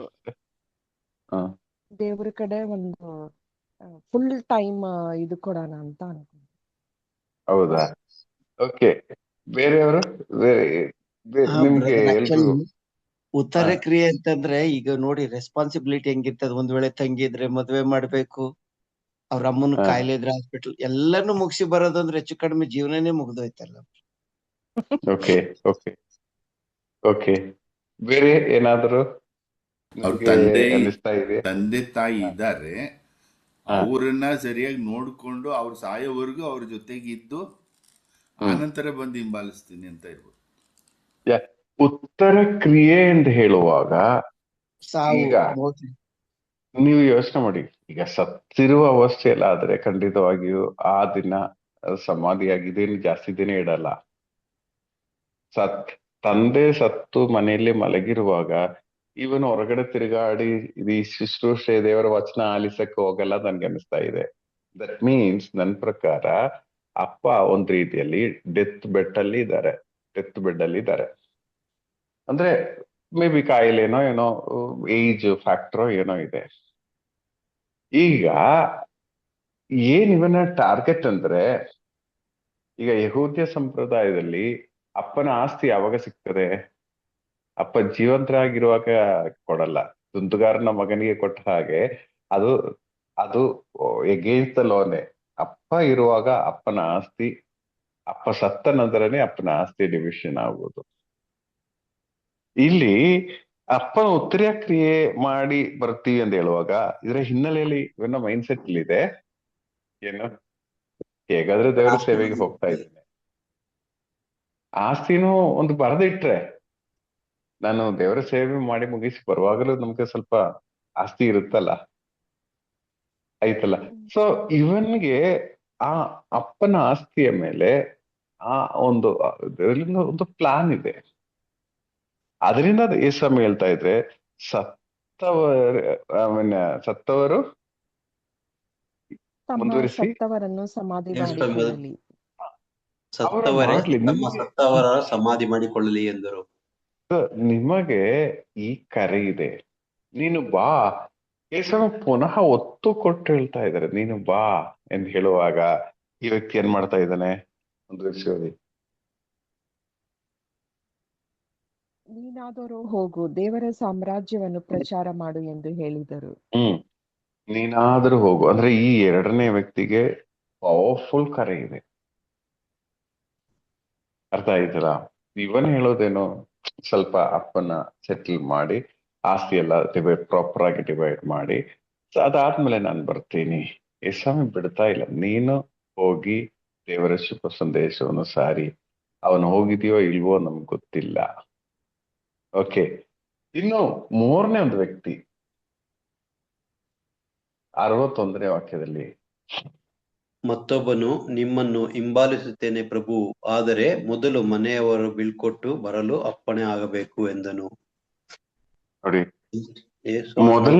ಮೂರನೇ ಅವನಿಗೆ ಯೇಸ್ವಾಮಿ ಏನೋ ನೀವು ನನ್ನ ಹಿಂಬಾಲಿಸು ಎಂಬ ರೀತಿಯಲ್ಲಿ ಕರೀಲಿಲ್ಲ, ಆದ್ರೆ ಇವನಾಗಿ ಬಂದು ಹೇಳ್ತಾ ಇದ್ರೆ, ಸ್ವಾಮಿ ನಾನು ನಿಮ್ಮನ್ನು ಹಿಂಬಾಲಿಸ್ತೀನಿ. ಆದ್ರೆ ಒಂದೇ ಒಂದು ಪಾಯಿಂಟ್, ಮನೆಗೆ ಹೋಗಿ ಎಲ್ರಿಗೊಂದು ಹಾಯ್ ಹೇಳಿ, ಮೇ ಬಿ ಒಂದು ಪಾರ್ಟಿ ರೆಡಿ ಮಾಡಿ, ನಾನು ಎಲ್ರಿಗೊಂದು ಪಾರ್ಟಿ ಎಲ್ಲ ಕೊಟ್ಟು ಎಲ್ಲರನ್ನು ಖುಷಿ ಪಡಿಸಿ ನಾನು ಬರ್ತೀನಿ. ಯೇಸಮ್ಮ ಏನ್ ಹೇಳ್ತಾ ಇದ್ದಾರೆ? ಅದಕ್ಕೆ ಅಂದನು, ಯೇಸುವನ್ನು ನೋಡಿ ನೇಗಿಲಿಗೆ ಕೈ ಹಾಕಿ ಹಿಂದಕ್ಕೆ ನೋಡುವವನು ದೇವರ ಸಾಮ್ರಾಜ್ಯಕ್ಕೆ ತಕ್ಕವನಲ್ಲ ಎಂದರು. ನೀವು ಯೋಚನೆ ಮಾಡಿ, ಈ ನೇಗಿಲಿಗೆ ಕೈ ಹಾಕಿ ಎಲ್ಲಿಗೆ ನೋಡ್ಬೇಕು? ಇದು ಪರಿಶೀಲವರು ಯಾರಾದ್ರು ಇದ್ದಾರ? ನೇಗಿಲಿಗೆ ಕೈ ಹಾಕಿ ಇದ್ದವರು ಯಾರಾದ್ರು ಇದ್ದಾರ? ಕೆಜೆ ಸರ್, ನಿಮ್ಗೆ ಗೊತ್ತಿದೆಯಾ ಸರ್? ಏನ್ ಸರ್? ನೇಗಿಲಿಗೆ ಹಾ, ಈ ಫ್ಲೋ ಮಾಡೋ ಪ್ರೋಸೆಸ್ ನಿಮ್ಗೆ ಗೊತ್ತಿದೆಯಾ? ಹೌದು ಹೌದು ಗೊತ್ತಿದೆ ಸರ್. ಅದು ಅದು ಎರಡು ಹೇಗೆ ಫ್ಲೋ ಮಾಡೋ ಈಗ ಸಿಂಗಲ್ ಒಂದಿದು ಅದರಲ್ಲಿ ಇಟ್ಕೊಂಡು ಹಾ. ಏನ್ ಮಾಡ್ಬೇಕು? ಅದ್ ಮುಂದೆ ನಾವ್ ಎಲ್ಲಿಗೆ ಹೋಗ್ಬೇಕು, ನೋಡ್ಬೇಕು? ಮುಂದೆ ನೋಡ್ಬೇಕು, ಸರಿಯಾಗಿ ಲೈನಲ್ಲಿ ಹೋಗ್ಬೇಕು. ಕರೆಕ್ಟ್ ಆಗಿ ಮುಂದೆ ನೋಡಿ ಓಡಿಸಬೇಕು. ಕರೆಕ್ಟ್ ಆಗಿ ಅದು ಪ್ರೆಸ್ ಮಾಡ್ಬೇಕು. ಅಲ್ದೇ ಹೌದು. ಇದ್ರೆ ಅದೊಂದು ಅದೆಲ್ಲೋ ಸರ್ ಏ? ಅದು ಏ? ಮೇಲ್ಗಡೆ ಒಂದು ಇಡೀ ಇರುತ್ತೆ, ಆ ಮುಂದೆ ಎರಡು ಇಡಿನ ಇರುತ್ತೆ, ಸರಿಯಾಗಿ ಇಟ್ಕೊಂಡು ಮುಂದೆ ಹಾ. ಲೈನಲ್ಲೇ ಹೋಗ್ಬೇಕು. ಕೆಳಗಡೆ ಈಗ ಒಂದು ಈಗ ಇವನು ಫ್ಲೋ ಇಟ್ಕೊಂಡು ಹಿಂದೆ ನೋಡ್ತಾ ಓಡಿಸಿದ್ರೆ ಏನಾಗ್ತದೆ? ಆ ಕಡೆ ಈ ಕ್ರಾಸ್ ಕಡೆ ಹೋಗ್ತದೆ. ಹಸುಗಳು ಒಂದು ಆ ಆ ಕಡೆ ಕಡೆ ಈ ಕಡೆ ಹೋಗ್ತದೆ, ಇನ್ನೊಂದು ಕೆಲವೊಮ್ಮೆ ಇವನೇ ಮೇ ಬಿ ಇವನ್ಗೆ ಒಂದು ಬ್ಯಾಲೆನ್ಸ್ ಸಿಕ್ಕದೆ ಇವನೇ ಬಿದ್ದು ಹೋಗೋ ಸಾಧ್ಯತೆನೂ ಇದೆ ಆಮೇಲೆ ಲೈನ್ಗಳು ಅಲ್ವಾ? ಕ್ರಾಸ್ ಆಗುತ್ತೆ ಹೌದು. ಮಾಸ್ಟರ್, ಅದು ಲೈನ್ ಲೈನ್ಗಳು ಕ್ರಾಸ್ ಆಗ್ತದೆ, ಇರೋದೆಲ್ಲ ಇದೆ ನಾವು ಮುಂದೆನೇ ನೋಡಬೇಕು. ಆಮೇಲೆ ಇವನು ಕಲ್ಲಿದ್ದ ಅಂದ್ರೆ ಅದೇ ಅದ್ರಲ್ಲೇ ಮುಳುಗಿರ್ಬೇಕು ಅಂತ ಸರಿ ಒಂದ್ ತೆಗಿಬೇಕು. ರೀತಿ. ಇದು ಈ ಪ್ರೀಸ್ಟ್ಗಳಿಗೆ ನನ್ಗಳಿಗೆ ಇರುತ್ತಲ್ಲ ಬ್ರದರ್, ಅವ್ರಿಗೆ ಅಂದ್ರೆ ದೇವರದ್ದು ಇದ್ರ ಬಗ್ಗೆನೇ ಇದ್ ಮಾಡ್ಬೇಕು ಅಂತ, ಅಂದ್ರೆ ಯಾವ್ದು ಇದು ಬಂದ್ರು ಸಿಸ್ಟರ್ ಪ್ರೀಸ್ಟ್ಗಳಿಗೂ ನನ್ಗಳಿಗೂ ಬಂದಿಲ್ಲ. ಮಾತ್ರ, ನಮಗೂ ಇದೆ ನಮಗೂ ಈ ಕರೆ ಇದೆ. ಆದ್ರೆ ನಾವು ಅಲ್ಲಿ ಇಲ್ಲಿ ನೋಡ್ತಾ ಈ ಫ್ಲೋ ಮಾಡ್ತಾ ಇದೀವಿ. ಅದರಿಂದ ಏನಾಗ್ತದೆ, ಆ ಗುರಿನೂ ತಲುಪ್ತಾ ಇಲ್ಲ, ಕರೆಕ್ಟ್ ಆಗಿ ಫ್ಲೋನು ಆಗ್ತಾ ಇಲ್ಲ. ಒಂದ್ ಕಡೆ ಅದು ಇಲ್ಲ, ಇನ್ನೊಂದ್ ಕಡೆ ಬಿದ್ದು ಹೋಗ್ತೀವಿ. ಕೆಲವೊಮ್ಮೆ ನಾವು ಬ್ಯಾಕ್ ಸೈಡ್ಗೆ ಫುಲ್ ಹಾಗೇ ಬಿದ್ದು ಹೋಗುವ ಸಾಧ್ಯತೆನೂ ಇದೆ. ಯಾಕಂದ್ರೆ ಇದು ಒಂದೇ ಸತಿ ಮುಂದೆ ಇಳಿಯುವಾಗ ನಾವು ಹಿಂದೆ ನೋಡ್ತಾ ಇದೀವಲ್ಲ, ಕೈ ಬಿಟ್ಟು ಹೋಗುವ ಸಾಧ್ಯತೆ ಇದೆ. ಸೊ ತುಂಬಾ ಡೇಂಜರಸ್ ಕೇಸ್ ಅದು. ಅದಕ್ಕೆ ಏಸ್ವಾಮಿ ಹೇಳ್ತಾ ಇದ್ದಾರೆ, ನೀನು ಒಮ್ಮೆ ಇದರಲ್ಲಿ ಕೈ ಹಾಕಿದ್ದೀರಾ, ಇನ್ನು ನೀವು ಹಿಂದೆ ನೋಡ್ಬಾರ್ದು. ಎಷ್ಟೋ ಬಾರಿ ಇದೇನೆ, ದೇವರ ಸೇವೆಗಾಗಿ ಅಂತ ಹೇಳಿ ಬರ್ತೀವಿ. ಬಂದ ನಂತರ ಈ ವ್ಯಕ್ತಿ ನನ್ಗೆ ಈ ರೀತಿ ಮಾಡಿದ್ರು, ಮುಂಚೆನೂ ಇದೇ ಸಮಸ್ಯೆ ಇತ್ತು, ನನ್ಗೆ ಗೊತ್ತು ಇದು ಹೀಗೇನೆ ನಡೆಯುವುದು. ಈ ಹಿಂದೆ ನೋಡುತ್ತಾ ದೇವರ ಸೇವೆಗಾಗಿ ಹೆಜ್ಜೆ ಹಾಕುವಾಗ ಪ್ರಿಯರೇ, ನಮ್ಗೆ ಗುರಿ ತಲುಪಲು ಸಾಧ್ಯ ಇಲ್ಲ. ನಾವು ಎಲ್ಲೆಲ್ಲೋ ಹೋಗ್ತೀವಿ, ಏನೋ ಮಾಡ್ತಾ ಇದೀವಿ, ತೋರಿಸ್ತೀವಿ, ನಮ್ಗೆ ಒಂದು ಆ ಇದು ಮಾಡಿದೆ ಅದು ಮಾಡಿದಿಂದ ಲೆಕ್ಕ ಇರುತ್ತದೆ. ಆದ್ರೆ ನಾವು ಗುರಿ ತಲುಪಲ್ಲ. ನಾವೇ ಅದೊಂಥರ ಡೇಂಜರಸ್ ಲೆವೆಲ್ಗೆ ಕರ್ಕೊಂಡು ಹೋಗ್ತೀವಿ. ಪ್ರಿಯರೇ, ಇಲ್ಲಿ ಅದಾದ್ಮೇಲೆ ಆ ಈ ರೀತಿ ಹಿಂತಿರುಗಿ ನೋಡುವವನು, ಯೇಸ್ವಾಮಿ ಕ್ಲಿಯರ್ ಆಗಿ ಹೇಳ್ತಾ ಇದ್ದಾರೆ, ದೇವರ ಸಾಮ್ರಾಜ್ಯಕ್ಕೆ ಅವನು ಯೋಗ್ಯನೇ ಅಲ್ಲ. ನನ್ನ ಪ್ರಕಾರ ನಾವು ಒಂದು ಮಟ್ಟದಲ್ಲಿ ಸ್ವಲ್ಪ ಮುಂದೆ ಸಾಗ್ತಾ ಇದ್ದೀವಿ. ಆದ್ರೆ ನಮ್ ಪ್ರಾಬ್ಲಮ್ ಏನಂದ್ರೆ, ಆಗಾಗ ನಾವು ಹಿಂದೆ ನೋಡ್ತಾ ಇದ್ದೀವಿ ಅಲ್ವಾ? ಏನೇ ಒಂದು ಇನ್ಸಿಡೆಂಟ್ ಬರುವಾಗಲೂ ನೋಡಿ, ಆಗಲೂ ಹಾಗಿತ್ತು, ನನ್ಗೊತ್ತು ಈ ವ್ಯಕ್ತಿ ಹೀಗೇನೆ. ನನ್ನ ಅನುಭವ ಇದೆಯಲ್ಲ, ಎಷ್ಟೊಂದು ಅನುಭವ ಇದೆ, ಇದು ಹೀಗೇನೆ ನಡೆಯುವುದು. ನಾವು ಹಿಂದೆ ನೋಡ್ತಾ ನಾವು ನೇಗಿಲಿಗೆ ಓಡಿಸ್ತಾ ಇದ್ದೀವಿ. ಬೇರೆ ವಚನ ಹೇಳ್ತಾ ಇದೆ, ಅಂತ ವ್ಯಕ್ತಿಗಳು ದೇವರ ಸಾಮ್ರಾಜ್ಯಕ್ಕೆ ಯೋಗ್ಯರೇ ಅಲ್ಲ, ಯೋಗ್ಯರೇ ಅಲ್ಲ. ನಾವು ನಮ್ಮನ್ನು ಅವಲೋಕನೆ ಮಾಡಿ ನೋಡಿ, ನಾವು ಈ 3 ಕ್ಯಾಟಗರಿಯಲ್ಲಿ ಯಾವುದರಲ್ಲಿ ಬರುತ್ತೆ? ಈ 9ನೇ ಅಧ್ಯಾಯ, ಪ್ರಿಯರೇ, ನಾನು ನಿಮ್ಗೆ ಮತ್ತೆ ಮತ್ತೆ ಹೇಳ್ತೀನಿ, ನಾವು ಶಿಷ್ಯತ್ವ, ಯೇಸುವಿನ ಹಿಂಬಾಲನೆ ಮಾಡಲು ಬಯಸುವ ವ್ಯಕ್ತಿಗಳಾದ್ರೆ ಈ 9ನೇ ಅಧ್ಯಾಯ ತರೋವಾಗಿ ನಾವು ಓದಬೇಕು. ಸುಮ್ಮನೆ ಓದಿಬಿಟ್ರೆ ಸಾಲದು, ಧ್ಯಾನಿಸಬೇಕು. ಧ್ಯಾನಿಸಿ ನಂತರ ಈ ಒಂದು ಅಧ್ಯಾಯ ಸಾಕು, ಶಿಷ್ಯತ್ವದ ಟ್ರೈನಿಂಗ್ ಅಲ್ಲಿ ಕವರ್ ಆಗ್ತದೆ. ಯೇಸ್ವಾಮಿ ಮಾತನಾಡಿದ ಶೈಲಿಗಳು ನಾವು ಕಾಣಲು ಸಾಧ್ಯ ಆಗ್ತದೆ. ಎಲ್ಲೂ ಪ್ರಲೋಭನೆಗಳನ್ನು ಕೊಡುತ್ತಾ ಕರೀತಾ ಇಲ್ಲ. ನೀವು ಬಂದ್ರೆ ನಿಮ್ಗೆ ಇಷ್ಟು ಸಿಗ್ತದೆ, ನೀವು ಬಂದ್ರೆ ಅದು ಸಿಗ್ತದೆ, ಈ ರೀತಿ ಯಾವ ಒಂದು ಪ್ರಲೋಭನೆಗಳು, ಒಂದು ಫಾಲ್ಸ್ ಆಗಿರುವ ಪ್ರಾಮಿಸ್ ಏನೂ ಕೊಡ್ತಾ ಇಲ್ಲ. ಸ್ಟ್ರೈಟ್ ಫಾರ್ವರ್ಡ್ ಆಗಿ ಯೇಸುಸ್ವಾಮಿ ಸ್ಟ್ರೈಟ್ ಆಗಿ ಹೇಳ್ತಾ ಇದ್ದಾರೆ. ತನ್ನ ಮರಣ ಪುನರುತ್ಥಾನದ ಬಗ್ಗೆ ಹೇಳ್ತಾ ಇದ್ದಾರೆ.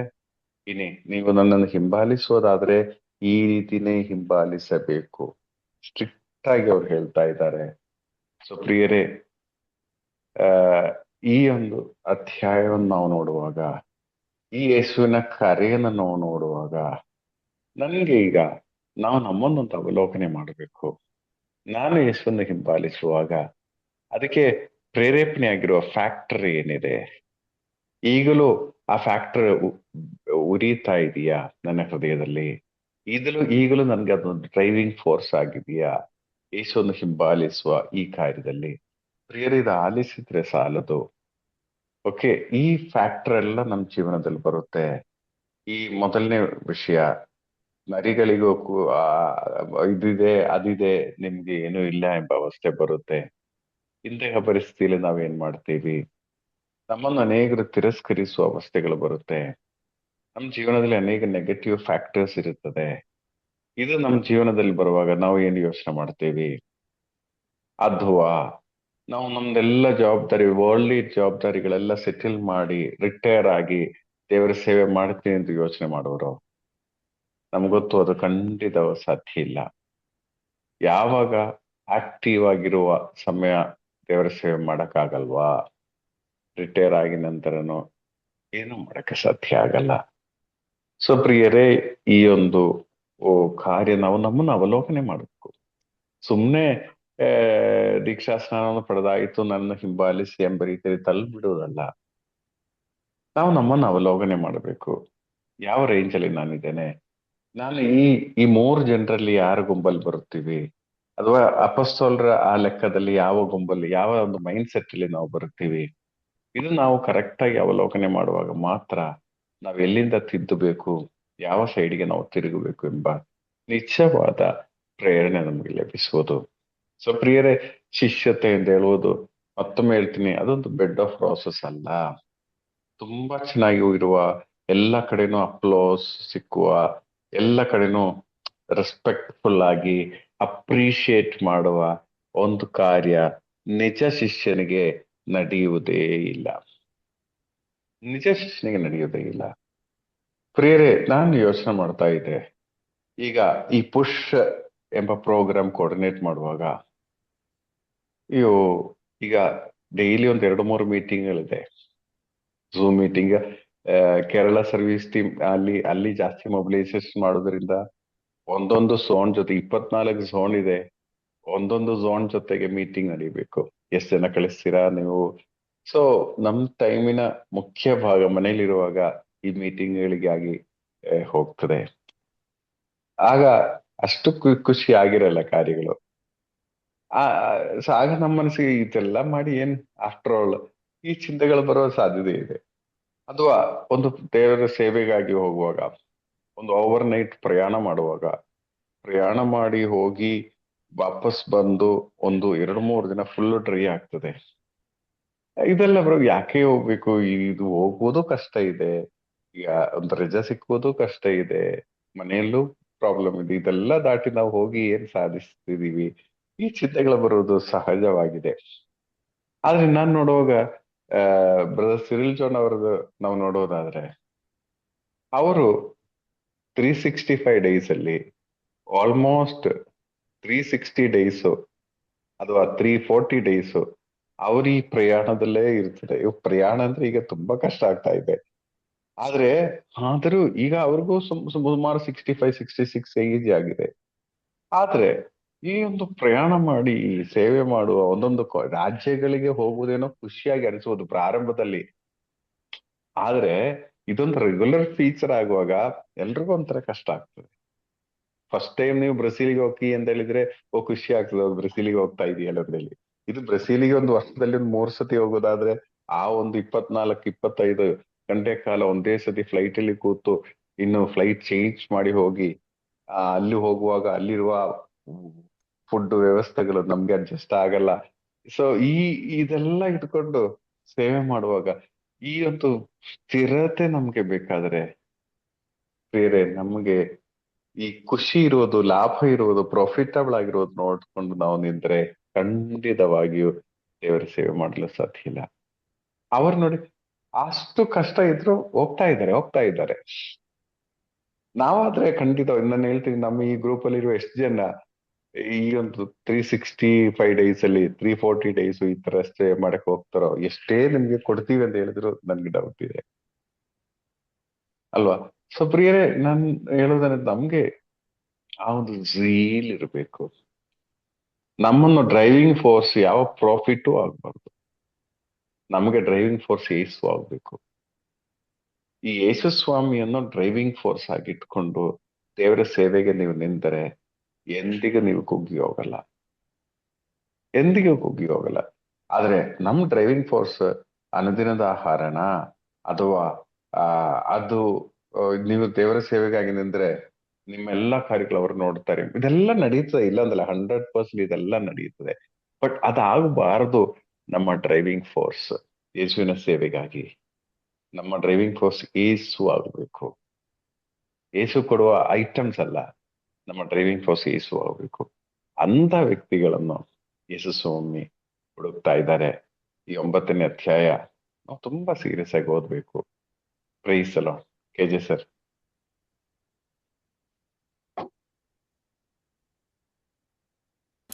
ಪ್ರೈಸ್ ದಿ ಲಾರ್ಡ್ ಪ್ರಿಯರೇ, ಪ್ರೈಸ್ ದಿ ಲಾರ್ಡ್ ಸರ್. ನಮಗೆ ಡಿಸೈಪಲ್ಶಿಪ್ನ ಶಿಷ್ಯತ್ವದ 34ನೇ ಪಾಠ ಇದು. ಸೊ ಇದರಲ್ಲಿ 9ನೆಯ ಅಧ್ಯಾಯ, ಲೂಕ 9ನೇ ಅಧ್ಯಾಯ. ಸೊ 1ರಿಂದ ಕೊನೆಯವರೆಗೂ ಇದರ ಬಗ್ಗೆ ಪೂರ್ಣ ವಿವರ ಇದೆ. ಹಾಗಾಗಿ 1ನೆಯ ಆ ವಚನವನ್ನು ತೆಗೆದುಕೊಂಡು ಅದು ರೀಕ್ಯಾಪ್ ಮಾಡಿ ನಂತರ ಮುಂದೆ ಹೋಗ್ತಾರೆ.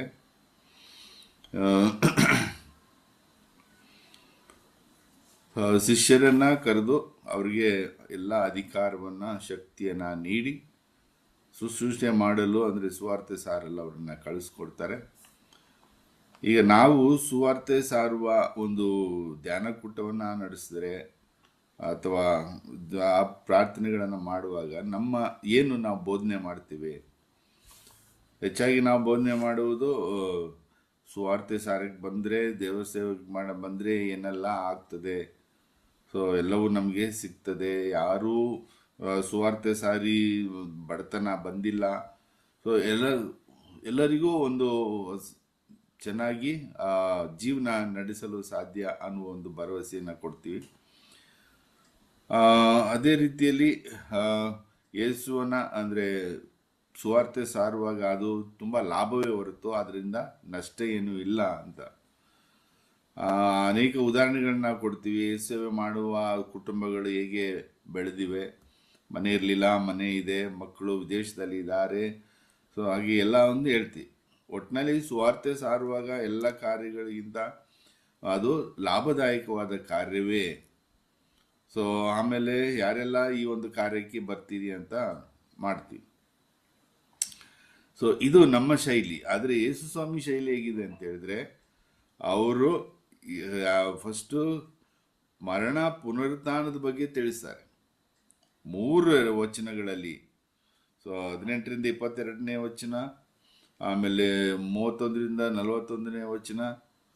ಸೊ ಇದರಲ್ಲೆಲ್ಲ ಯೇಸು ಸ್ವಾಮಿ ಅವರ ಮರಣ ಯಾತನೆ ಬಗ್ಗೆ ಅವ್ರ ಶಿಷ್ಯರಿಗೆ ಹೇಳ್ಕೊಡ್ತಾರೆ.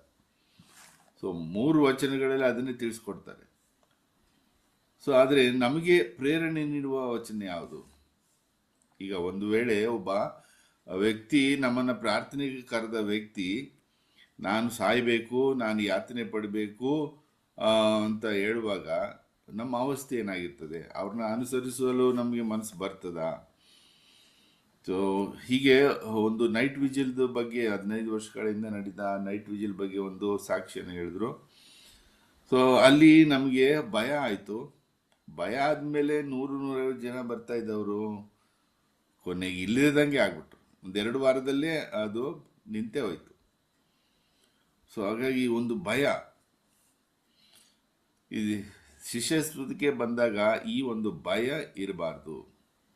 ಸೊ ನಾವು ಬಂದಿರೋದು ನಮಗಲ್ಲಿ ಒಂದು ರೀತಿ ಅಡ್ಸನ್ ಬ್ರದರ್ ಹೇಳಿದಾಗೆ ಒಂದು ನೆಮ್ಮದಿ, ಒಂದು ಸಂತೋಷ ಸಿಗ್ತದೆ ಪ್ರಾರ್ಥನೆ ಜೀವಿತದಲ್ಲಿ ಇರುವಾಗ ಅಂತ. ಅದು ಕರೆಕ್ಟ್. ಸೊ ನಂತರ ಏನಾಗ್ತದೆ, ಯೇಸು ಸ್ವಾಮಿಯ ಶೈಲಿ ನೋಡಿ, ಶಿಷ್ಯರನ್ನ ಕರೆಯುವಾಗ ಒಬ್ಬ ವ್ಯಕ್ತಿ ತಾನೇ ಬಂದು ಯೇಸುವನ್ನ ಹಿಂಬಾಲಿಸ್ತೀನಿ ಅಂತ ಹೇಳ್ತಾನೆ 57ನೇ ವಚನದಲ್ಲಿ. ಅದಕ್ಕೆ ಯೇಸು ಸ್ವಾಮಿ ಹೇಳ್ತಾರೆ, ನರಿಗಳಿಗೆ ಬಿಲಗಳಿದೆ, ಆಕಾಶದ ಪಕ್ಷಿಗಳಿಗೆ ಗೂಡುಗಳಿದೆ, ನರಪುತ್ರನಿಗೆ ತಲೆ ಇಡುವುದಕ್ಕೂ ಸ್ಥಳ ಇಲ್ಲ. ಅಂದ್ರೆ ಯೇಸುಸ್ವಾಮಿ ಯಾಕೆ ಈ ರೀತಿ ತಾನಾಗಿಯೇ ಬಂದು ನಿಮ್ಮನ್ನು ಹಿಂಬಾಲಿಸ್ತೇನೆ, ನಿಮ್ಮ ಜೊತೆ ಸೇವೆ ಮಾಡ್ತೀನಿ ಅಂತ ಹೇಳುವಾಗ ನಾವಾಗಿದ್ರೆ ಖುಷಿಯಿಂದ ಇದು ಮಾಡ್ತೀವಿ. ಆದರೆ ಯೇಸುಸ್ವಾಮಿ ಆಗಲ್ಲ. ಅವನ ಮನಸ್ಥಿತಿಯನ್ನು ಅರಿತು ಅವನ ಮನಸ್ಥಿತಿಯಲ್ಲಿ ಏನಿದೆ ಸೊ ಅದನ್ನೆಲ್ಲ ವಿವರಿಸಿದ್ರು. ಬಹುಶಃ ಅವನಿಗೆ ಮನೆ ಬೇಕಾಗಿತ್ತೇನೋ, ಸೊ ಆ ಒಂದು ವಿಚಾರ. ಆದರೆ ಯೇಸುಸ್ವಾಮಿ ಅವ್ರಿಗೆ ಹೇಳ್ತಾ ಇದ್ದಾರೆ, ಕಟ್ ರೈಟ್ ಆಗಿ ಅವನನ್ನು ನಿಲ್ಲಿಸ್ತಾ ಇದ್ದಾರೆ. ಇಲ್ಲ, ನಿನ್ನ ಮನಸ್ಥಿತಿ ಸರಿ ಇಲ್ಲ, ನಿನಗೆ ಕರೆ ಇಲ್ಲ, ನೀನು ಮಾಡಬಾರ್ದು. ಅದೇ ಇನ್ನೊಬ್ಬ ವ್ಯಕ್ತಿಯನ್ನ ಯೇಸುಸ್ವಾಮಿಯೇ ಕರೀತಾರೆ, ನೀನು ಬಂದು ನನ್ನನ್ನು ಹಿಂಬಾಲಿಸು ಅಂತ. ಆದರೆ ಆ ವ್ಯಕ್ತಿ ಹೇಳ್ತಾನೆ, ತಂದೆಯ ಉತ್ತರ ಕ್ರಿಯೆಗಳನ್ನು ಮುಗಿಸಿ ನಾನು ಬರ್ತೇನೆ ಅಂತ. ಸೊ ಇಲ್ಲಿ ಆ ವ್ಯಕ್ತಿಗೆ ಕರೆ ಇದೆ, ಅವನಿಗೆಲ್ಲ ಅರ್ಹತೆ ಇದೆ, ಸೊ ಅವನಿಗೆ ಸೇವೆ ಮಾಡುವ ಶಕ್ತಿ ಇದೆ. ಸೊ ಅದಕ್ಕೆ ಯೇಸುಸ್ವಾಮಿ ಕರೀತಾ ಇದ್ದಾರೆ. ಆದರೆ ಅವನು ಹೇಳ್ತಾ ಇದ್ದಾನೆ, ಬಹುಶಃ ಅವನ ಅಪ್ಪನ ಆಸ್ತಿ ಮೇಲೆ ಅವನಿಗೆ ಕಣ್ಣಿದೆ. ಸೊ ಆಸ್ತಿಯನ್ನು ಸ್ವೀಕರಿಸಿಟ್ಟು ಸೇವೆ ಮಾಡಿ ಮತ್ತೆ ಬೇಕಾದರೆ ಆ ಆಸ್ತಿಯನ್ನು ಒಂದು ಯೋಜನೆ ಮಾಡೋಣ ಅನ್ನುವ ಒಂದು ಆಲೋಚನೆಯಿಂದ ಅದು ಕರೀತಾ ಇದ್ದಾನೆ. ಆದರೆ ಯೇಸುಸ್ವಾಮಿ ಅವನಿಗೆ ಕರೆನ ಮತ್ತೆ ದೃಢಪಡಿಸ್ತಾರೆ, ಕರೀತಾ ಇದ್ದಾರೆ, ಮತ್ತೆ ಅವನು ಕರೀತಾರೆ.